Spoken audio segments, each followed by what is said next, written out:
മമ്മൂട്ടി ആരാധകരും സിനിമാ പ്രേമികളും ഒരുപോലെ ബസൂക്ക എന്ന സിനിമയ്ക്കായി കാത്തിരിപ്പിലാണ്. ഏപ്രിൽ 10-നാണ് ചിത്രം തിയേറ്ററിലെത്തുന്നത്. ഇപ്പോഴിതാ ചിത്രത്തിന്റെ ആദ്യ ഗാനം പുറത്തുവിട്ടിരിക്കുകയാണ് അണിയറ പ്രവർത്തകർ. സയ്യിദ് അബ്ബാസിന്റെ മ്യൂസിക്കൽ ബിൻസ് ആണ് പാട്ടിന്റെ വരികൾ എഴുതിയിരിക്കുന്നത്. ശ്രീനാഥ് ബാസിയാണ് ഗാനം ആലപിച്ചിരിക്കുന്നത്. മമ്മൂട്ടിയുടെ മാസ് ലുക്കും സിനിമയിലെ ചില ഷോട്ടുകളും പാട്ടിൽ ഉൾപ്പെടുത്തിയിട്ടുണ്ട്. മികച്ച അഭിപ്രായമാണ് സോഷ്യൽ മീഡിയയിൽ പാട്ടിന് ലഭിക്കുന്നത്.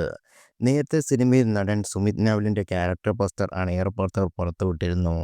ബിഗ് ബി എന്ന മമ്മൂട്ടി ചിത്രത്തിൽ ബിജോ ജോൺ കൊടുശിങ്കൽ എന്ന കഥാപാത്രത്തിലൂടെ ശ്രദ്ധേയനായ നടനാണ് സുമിത്. ഇതിനു പുറമെ സാഗർ ഇലിയാസ് ചാക്കി, സീനിയർ, CIA തുടങ്ങിയ സിനിമകളിൽ നടൻ അഭിനയിച്ചിട്ടുണ്ട്. തെന്നിന്ത്യൻ നായിക സിമ്രാന്റെ സഹോദരൻ കൂടിയാണ് സുമിത്. മലയാളത്തിന്റെ എക്കാലത്തെയും മികച്ച തിരക്കഥാകൃത്തുക്കളിൽ ഒരാളായ കലൂർ ഡെന്നീസിന്റെ മകനാണ് ഈ ചിത്രത്തിന്റെ സംവിധായകനായ ഡിനോ ഡെന്നീസ് എന്നതും ബസൂക്കയുടെ മാത്രം പ്രത്യേകതയാണ്. മമ്മൂട്ടിക്കൊപ്പം പ്രശസ്ത തമിഴ് സംവിധായകനും നടനുമായ ഗൗതം വാസുദേവ് മേനോൻ നിർണായക കഥാപാത്രത്തെ അവതരിപ്പിക്കുന്നുണ്ട്. ബെഞ്ചമിൻ ജോഷ എന്ന കഥാപാത്രമായിട്ടാണ് ഗൗതം മേനോൻ ഈ ചിത്രത്തിൽ വേഷമിട്ടിരിക്കുന്നത്.